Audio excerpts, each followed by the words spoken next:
Hey, who'd you talk to? What's going on? It's Mike Lepre, the King Michael. Down here where it's warm. This is Legit Fantasy Basketball brought to you by Legit Fantasy Sports. And when you think fantasy sports, you think Brother Ray. Brother Ray, thanks for joining us tonight. How are you? Ready to crown a champion tonight, King. This is true.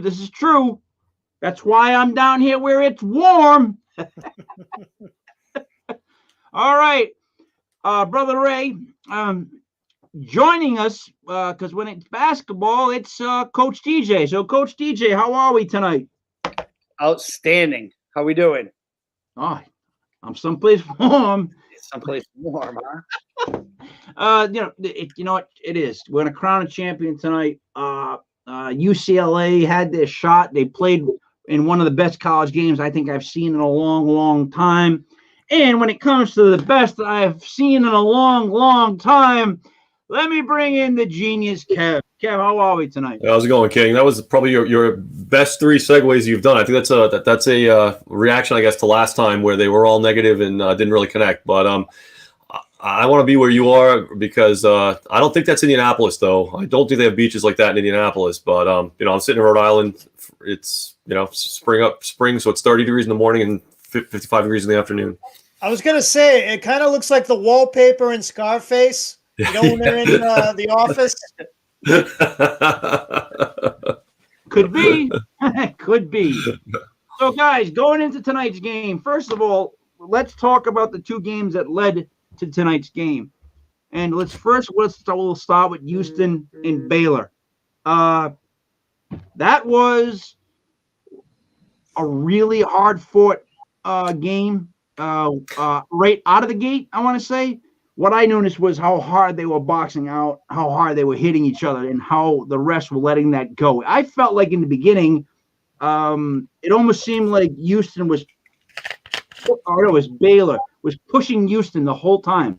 Like, all over the court.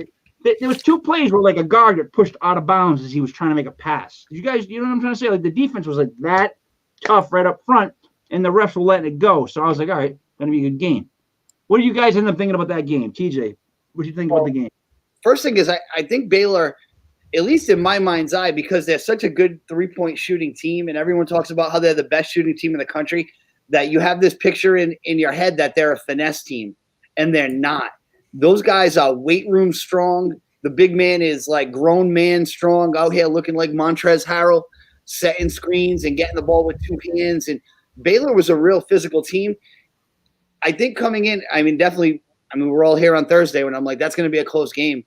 When Baylor started pushing them around that easily and it was allowed, it was just that the physicality was way too much. And the shooting almost became like an afterthought. And that's why I'm curious to see how Baylor's going to match up tonight. It's going to be terrific. But they're big and physical and they can shoot it. So they look spectacular. Genius Kev, remember I texted you saying something along the lines of like Baylor was pulling them? The game didn't go how I thought it was going to go. I mean, Baylor, like Coach TJ said, Baylor's just played strong and tough, and Houston's a bigger team, longer team, and they're the ones that were kind of bullying teams throughout the tournament.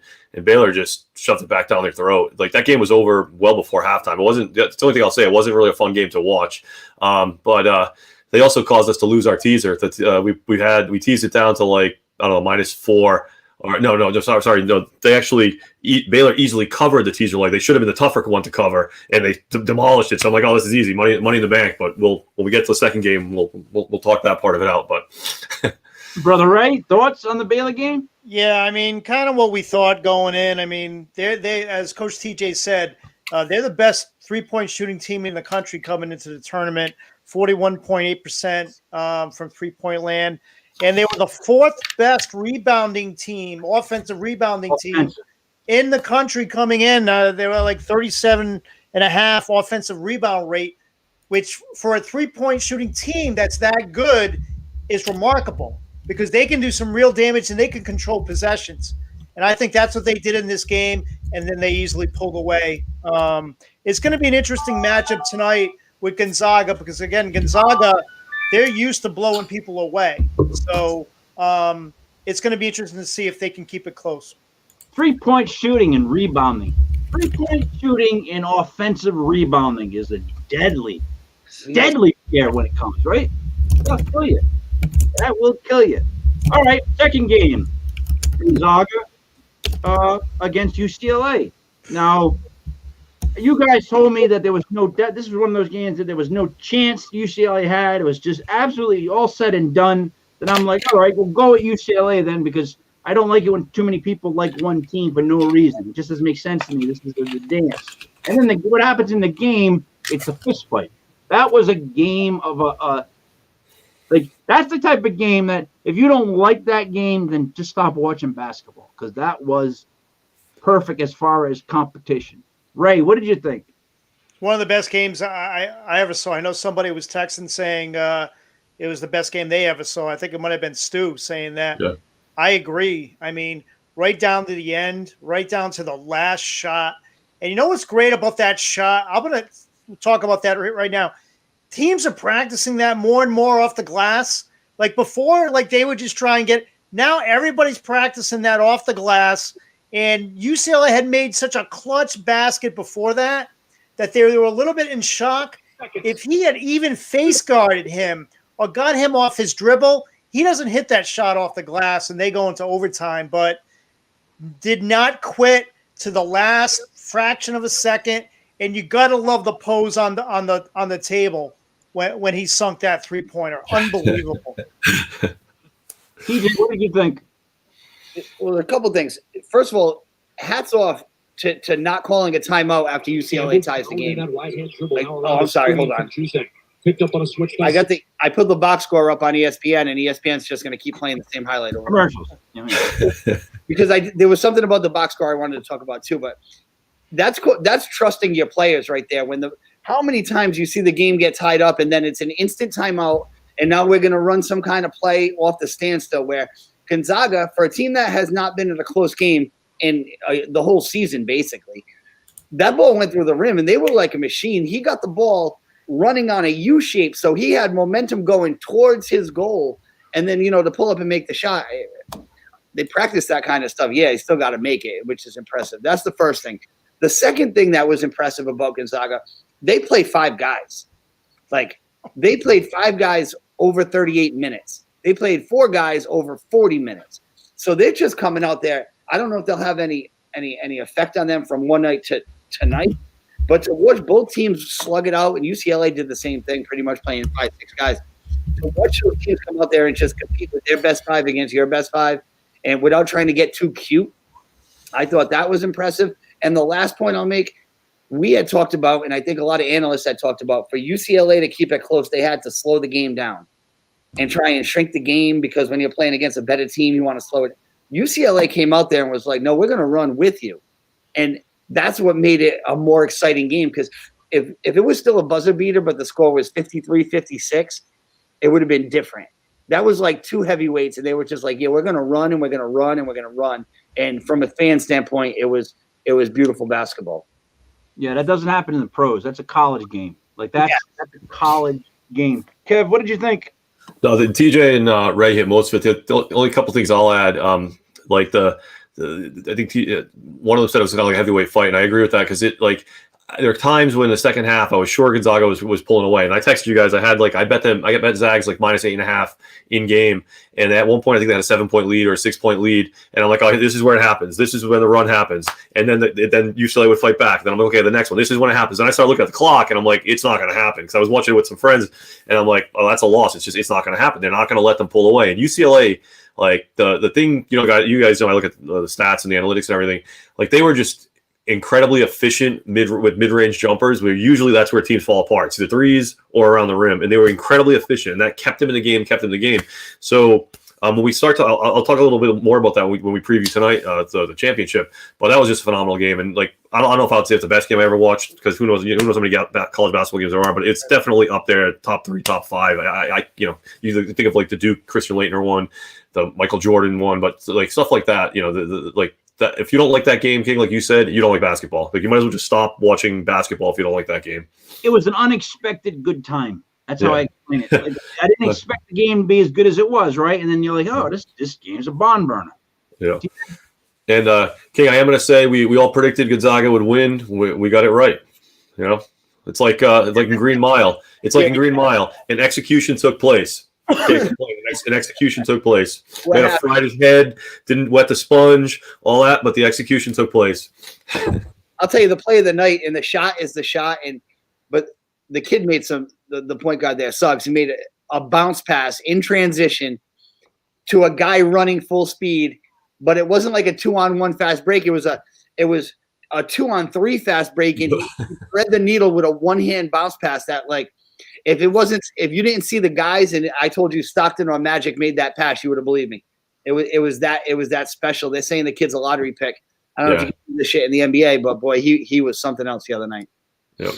So we have all the makings for a great fight tonight, right, Ray? Yeah, there's no doubt. I mean, it's funny because when I was filling out my bracket, these are the two teams I had in the finals, and just because of the way Gonzaga just scores at will from everywhere and anyhow, and with Baylor, just the way they can hit the three and just the tenacity that they play with. So I think what you're seeing is a perfect storm right now, and it's actually playing out, I think, the way a lot of people saw it.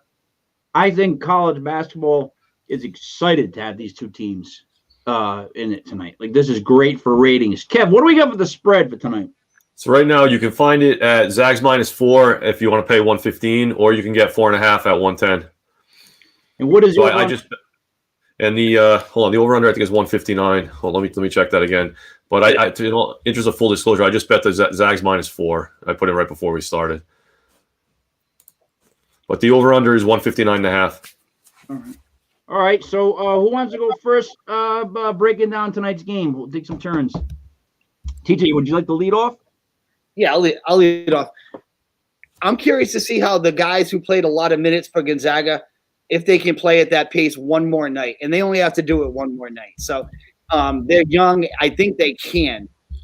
I'm worried about, from a Gonzaga standpoint, because I want Gonzaga to win the game. I want to see somebody go undefeated, is if the physicality of Baylor down low is going to be enough to push Timmy around, because I feel like Timmy has a lot of college post moves and stuff. And a lot of people ask me about, well, Timmy's a lottery pick. I don't think he is. I don't think he's going to be a good pro. I think his ceiling is probably Christian Laettner, and his floor is maybe Kelly Olynyk. And to see him against some grown body NBA-type guys down there, I don't know if Gonzaga is going to get as much easy stuff. So, to me, the bet tonight is Baylor in the over. I think Gonzaga is going to win the game. I think it'll be close. So if I had to go, I would go Baylor in the over. But, you can't go wrong, either way, as long as you're watching. And Kev, I hope you didn't put too much money on Gonzaga. Well, Coach TJ, the last time you and I went head to head, it was UCLA, Michigan State, and we know how that one worked out. So I'm feeling confident. Brother Ray, you're next. Yeah, I think you look at this game and you look no further than the point guards, the two best players on the floor. Suggs, he's going to be top 3 draft pick, lottery pick, and Davion Mitchell, is probably going to be a top 15 pick in the draft. The Naismith Defensive Player of the Year. So, I think that to me is the marquee matchup. Who's going to get the best of that? We know Mitchell is good defensively. Will he be able to slow Suggs down? If you look at it up and down, some great matchups. I love Gonzaga tonight, though, guys. I think that last game was the closest you would get to seeing them lose this. It was the closest to them losing this year, and it just didn't happen, guys. And I think this snapped them out of it. They're averaging 90, points a year in the regular season. Baylor's the best 3-point shooting team coming in. I love the over tonight as well. So Gonzaga in the over. All right. So before I kick it to Kev, I just want to throw these couple things out there really quick. It's cliche to keep saying it, but we also said at the beginning of this, guard play ultimately determines this tournament. And you look at it right now, and it's, of course, the point guards, you know what I mean?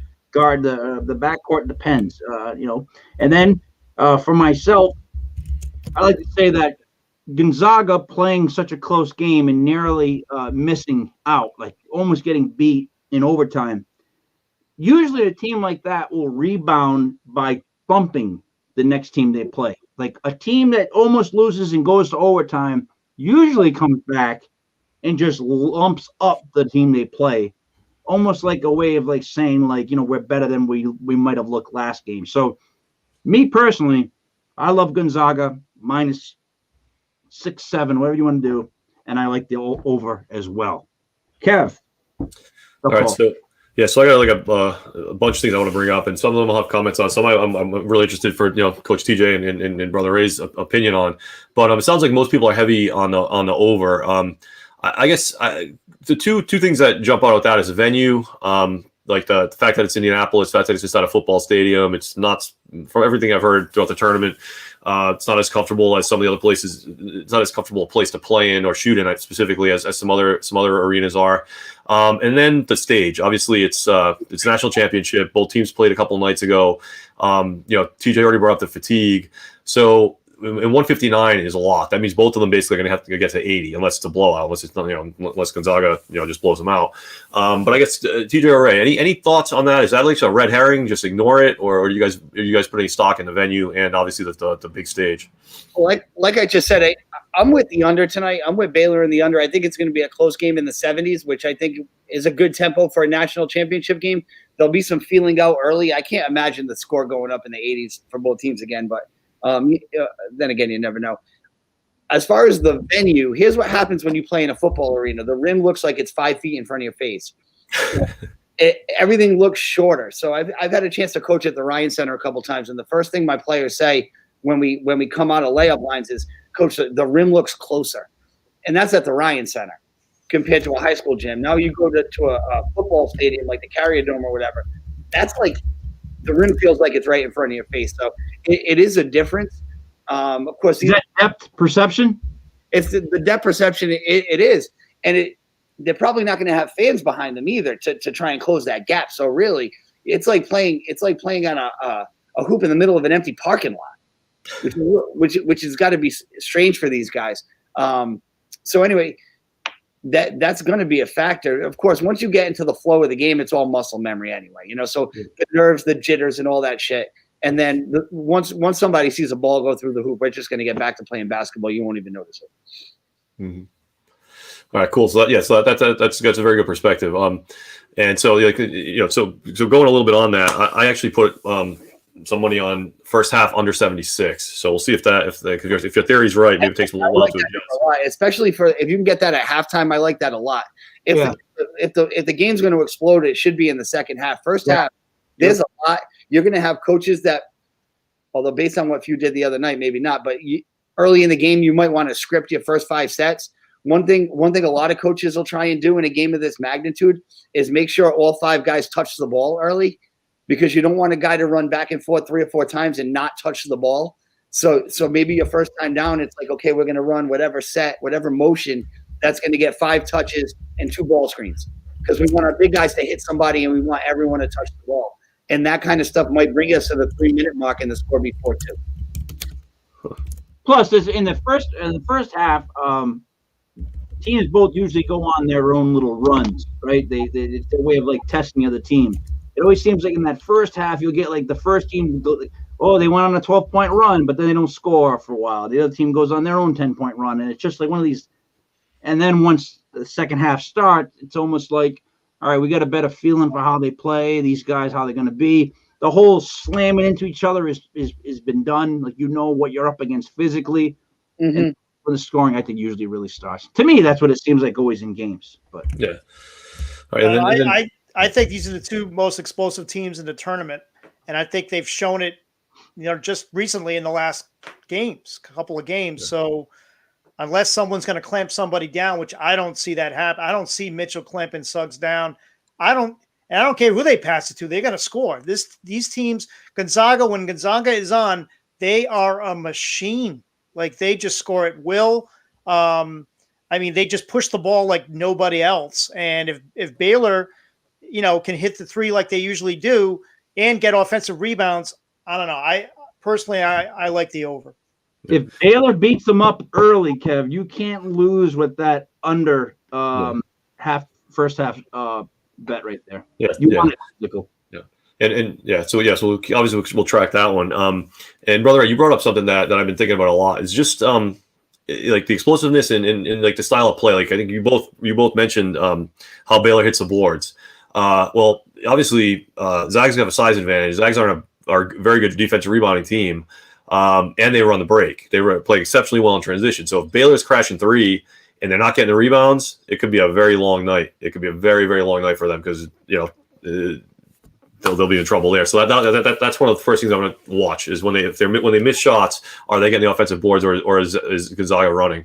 And more than just getting the rebound, it's one thing because most of the time, even for a good offensive rebounding team, the advantage is to the defense to get the rebound. That's just the way the game is played, right?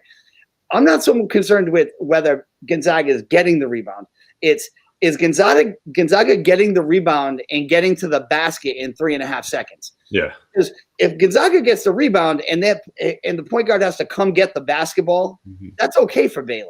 Yeah. It's when Gonzaga gets a rebound and it's outlet middle three and you blink your eyes and you're on an 8-0 run. Like that's what you got to worry about. Yeah, that's exactly what it is. It's a road runner. So even if Baylor can't rebound, can they contain it so that when Gonzaga does, they get back on defense and not have to play the whole game chasing? Yeah. Yeah, exactly. And then the other one that I'm just thinking about the matchup is Timmy inside. Like Baylor is not a big team. If you look at the size of their players, they're somewhere like they're guys that are getting all these minutes are they're 6'3", 6'2", 6'4", 6'3", 6'1", 6'5". They have one guy that's 6'9", one guy that's 6'8", and then you look on the Gonzaga side. Timmy's 6'10". What's Balo? I don't even know his name. He's 7 feet. Kispert's 6'7". They got. So I'm a little concerned with if Baylor's going to be able to do what they did to Houston against Gonzaga. So we'll see. I think Timmy could have a huge game, and I think either if Gonzaga wins, I think that if you want to look at a bet at tournament MVP, it would probably either be Timmy or Suggs. So you might want to look at that one, like it's as a way to get exposure to Gonzaga without betting on them and getting plus 120 or plus 130 on one of those two guys. Hey, really quick, Kev, you said that Gonzaga is taller. You said than Baylor, right? All right, but what about? And that's not going to show you, but I think Baylor's good because of the muscle. Like I would like to see. The tall guys, how big they are. Are they string beans or are they beasts? And Baylor has a bunch of kids that are in really good shape. Because like I said, they came out and it was like, all right, you're going to shoot, but every time down, we're going to hit you. We're going to hit everybody. So I don't know. Yeah. I love seeing King when that kid Timmy dunks and he flexes. He looks like one of us flexing. It's like absolutely ridiculous. You want to laugh at it. I was like, kid, have you ever been to the weight room? Like what? I think he's the player of the game. I do, because Baylor's big is going to be matched up on Timmy. That's how it's going to go. And if he can hold him to 12 points on 3 of 11 shooting, then Baylor's going to be right in the ball game. If Timmy's as good as maybe Timmy thinks he is, and comes up and gets 25 tonight, if he gets 25 tonight, I don't think Baylor can beat them. I really don't. Yeah. That's a good point. I think that's the player of the night. So I had two final points. One, I wanted to get both of your guys' opinion, Brother Ray and Coach TJ, on like the coaching matchup, like Few against Drew. I guess they rhymes actually. From the stuff that I've read and stuff, I don't know a lot about college basketball coaches. I'll be completely honest. But stuff I've read, people tend to give Drew a hard time about his in-game decision making, whereas Few seems to score a few more points in that area. But I guess neither one of them is known as a genius, unless I'm wrong. But what's her opinion? You talking to me first? Either one of you guys, Yeah, so I think at Baylor he's got a little bit of a bad rap because of the kind of players that he has. Did I say for me? No. I'm looking at Read the Crawl. I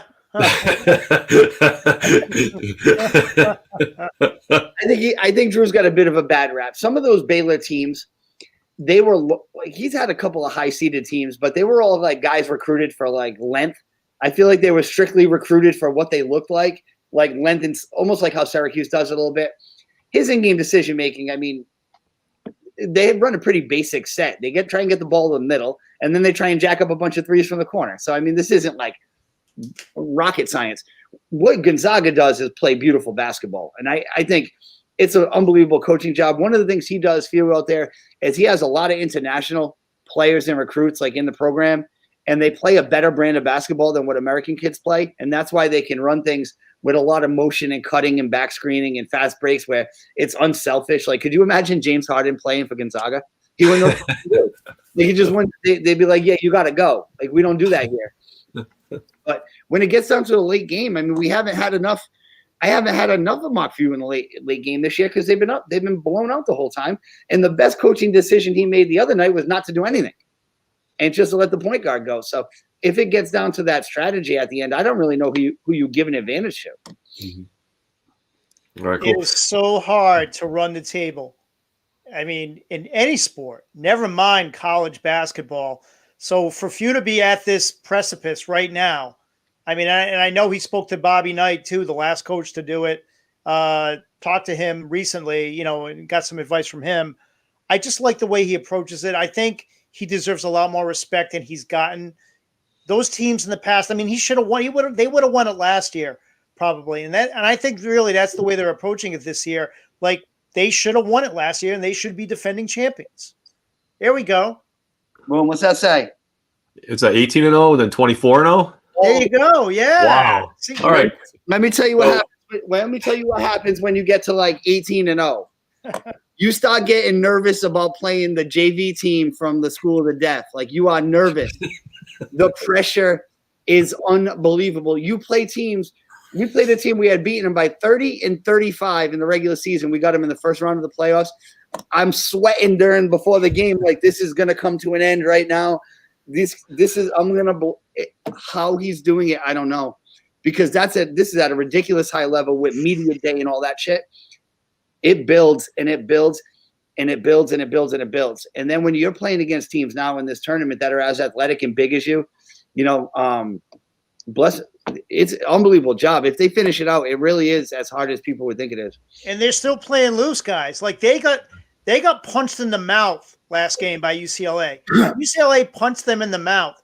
Now, normally teams, that's where you have an excuse to fold. Hey, we've run the table all year.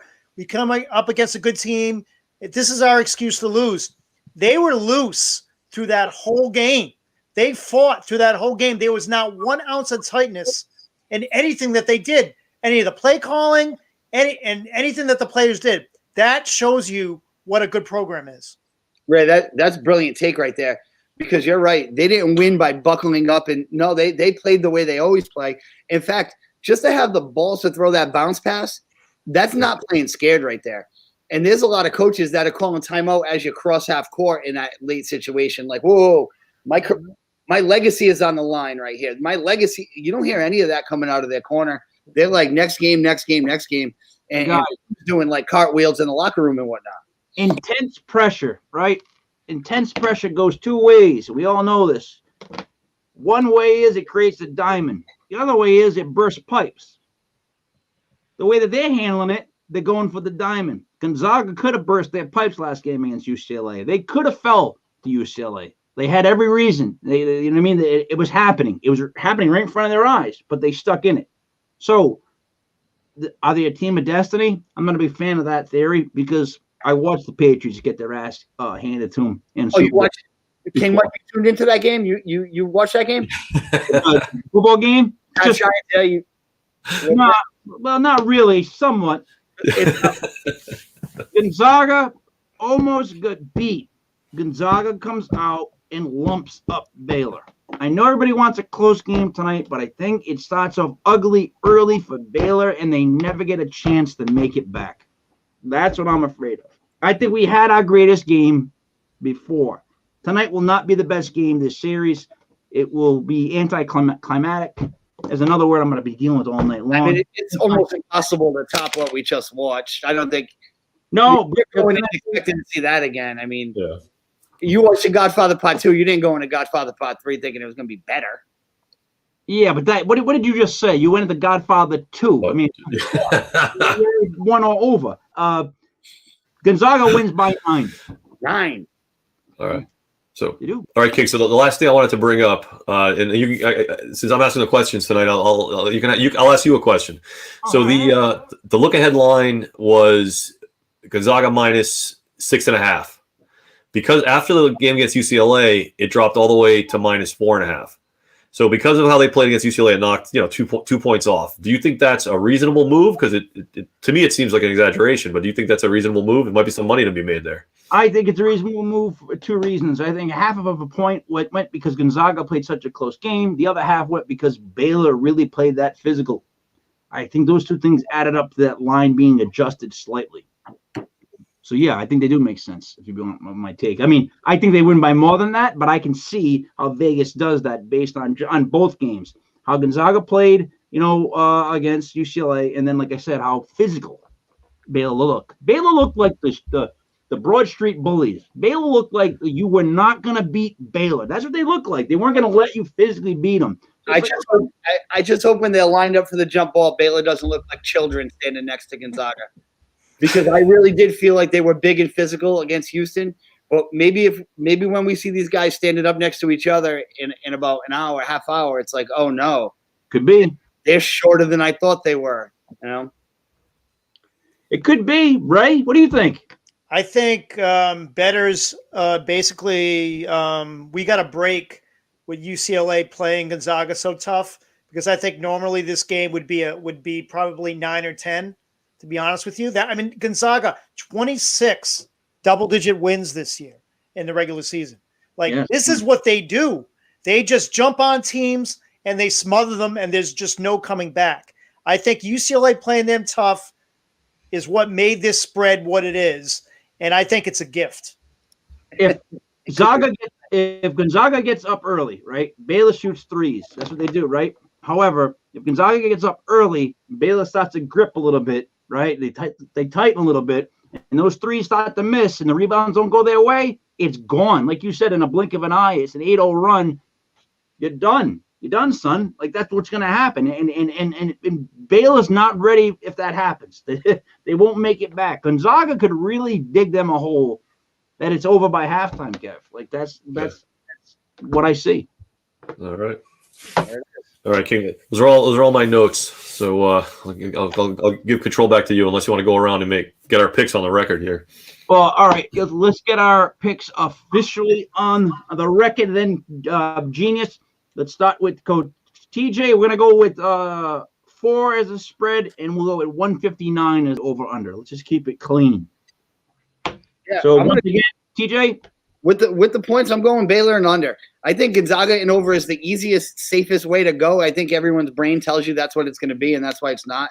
I like Baylor in the over. Don't forget, Baylor has went through the 2 seed, the 3 seed, and the 5 seed on their way to the finals. It's not like they didn't play garbage. Gonzaga beat a 6 and an 11. Don't let that be. That really happened. So I'm going to go Baylor. I'm going to go Baylor and under. Brother Ray. Yeah, I will say with Baylor, too, I really like the way they played Grimes in the last game. Grimes did not have a special game at all, and he's a really good player for Houston. So they did a pretty good job against him. But I have to stick with Gonzaga here, given the 4, and I like the over. I think both these teams are going to put it up. Kev? I'm going to go Zags and the under. I think Baylor slows them down enough. I think they're a little nervous in the beginning. Or the other scenario I could see is like King, like you've been saying, after that blowout with UCLA, after the start of that tight game against UCLA, they come out and just blow them out, and then they just slow it down in the second half. So I'll go Zags and under. So Ray, you went Zags over. Yes, I'm going to go with you. It's Zags over. So Coach TJ, you're the only one with Baylor, but that's not a bad thing when it comes to this group. Let's go to tomorrow's games in the NBA. I think there's only a couple. I just want to go through them really quick, get your opinions. We won't do spreads. I just want to hear your opinions on who you think is going to win the game. If you got anything to say about some of the players. But I just want to run through the pros really fast before we let you go at 9 so you can watch your college game on time. Are you guys ready for me to fly through the NBA? Yep, sure. Here we go. 7 o'clock, Bulls at Pacers. First of all, Sabonis I love him. I love that kid. Love him. Love that kid. Like, that's a fun kid to watch because he's a legit power forward in that sense of the way that he plays. You know what I mean? Like, he's like that I don't know. He's that finesse shooting power forward. Pacers are 22-26. The Bulls are 20-28. What do you make of that game tomorrow, guys? what's interesting is it's an important game because those two teams are fighting for they're probably right now they'd be playing each other in the playoffs, which shows you what an abomination the NBA's playoffs are. But the game actually matters. And with that said, I think I like the Bulls. I really do. I think I like the Bulls. You don't sound confident, but okay. How can you be confident? Both teams suck. The playoff teams, they're terrible. Paperclip, Bulls. Brother Ray, you got anything you want to jump on that? Or you I agree. I would be going with the Bulls in this, and I hate to say it, and I can't believe I'm saying it because they're horrible, but they've been playing well lately. They've really been playing well. I mean, I don't know what's going on, but I mean, yeah, I have to go with Chicago here. Then I'm going to kick the next game to you, Kev. 7:30, Pelicans Hawks. Pelicans are 22-27. Hawks are 26-24. Hawks are at home.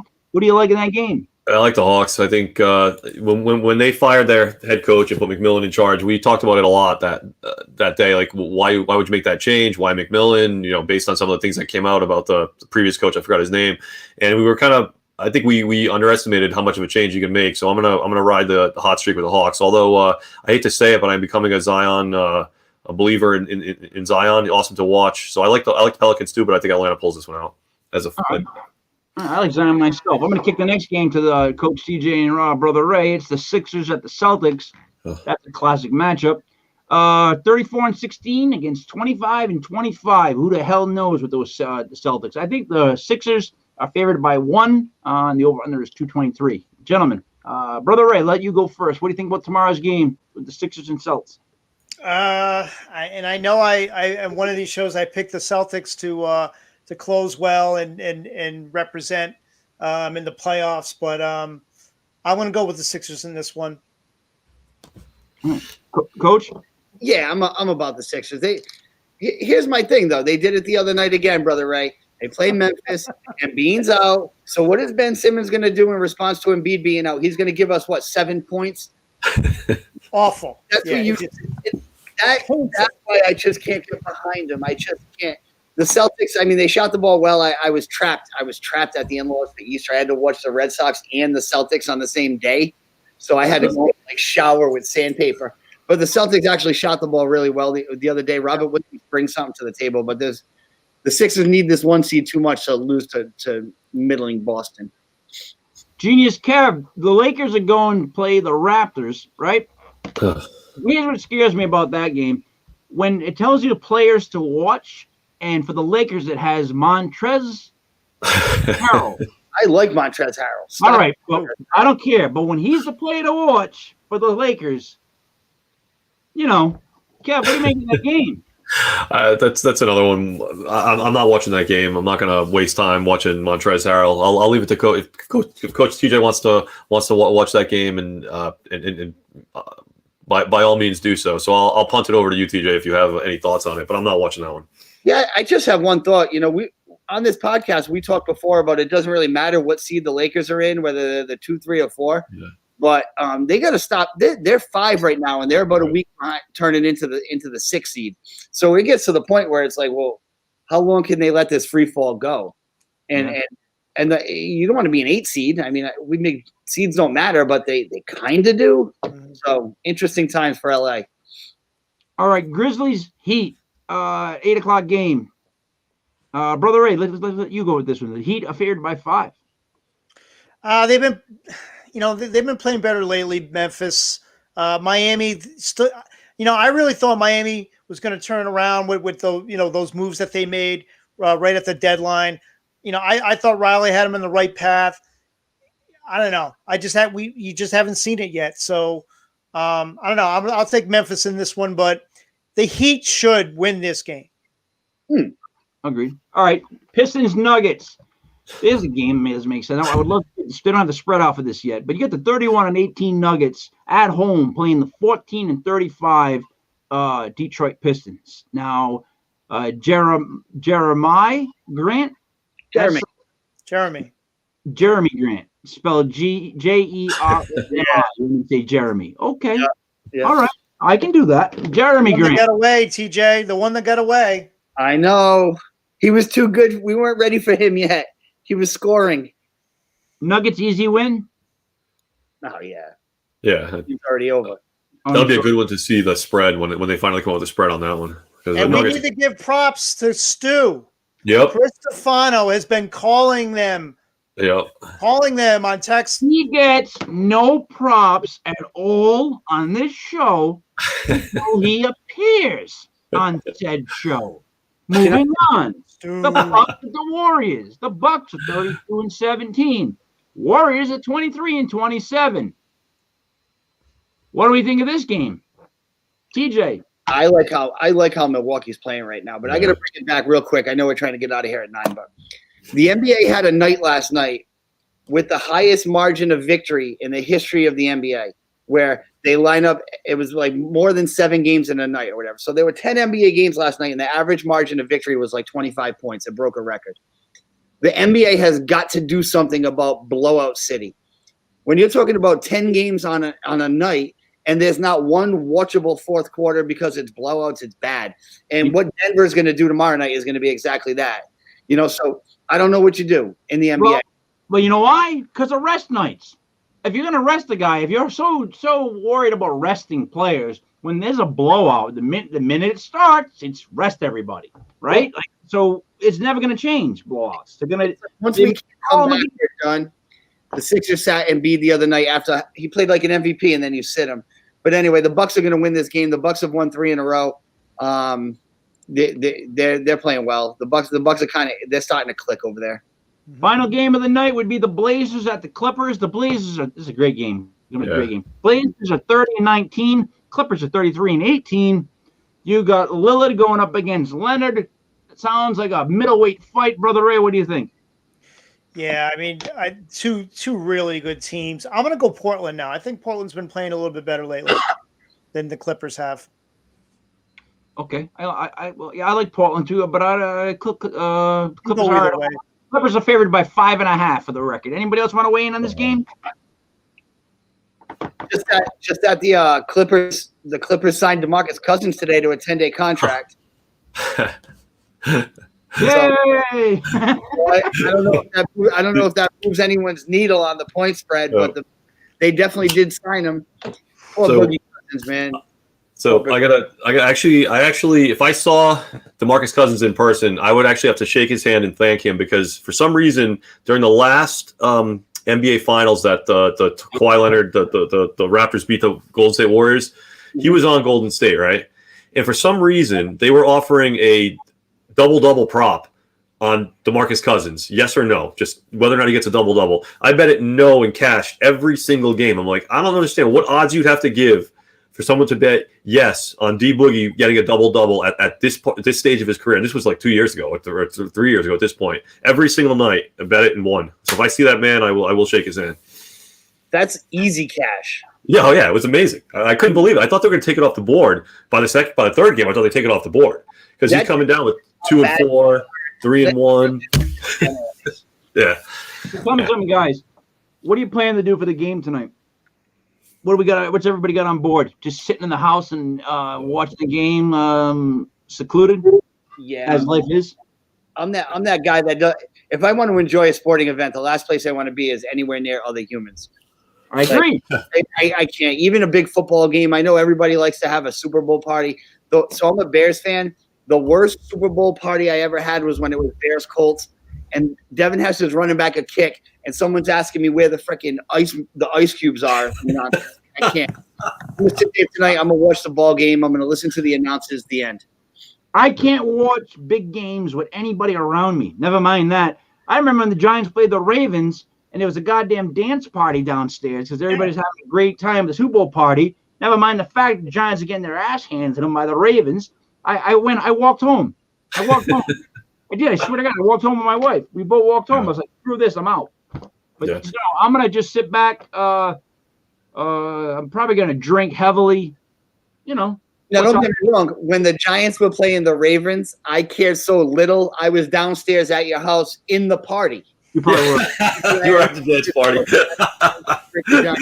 The Jamal. It was DJ TJ was actually spinning at the party.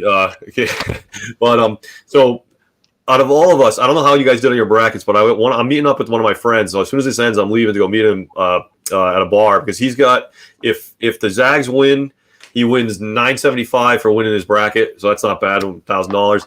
And then we were talking last night on how to hedge it. So he did. I disagree with how he hedged it. He was trying to get greedy, so he bet Baylor plus 4.5 at like $400. So there's a chance he wins both. If the Zags win by less than 4.5, he'll actually win both.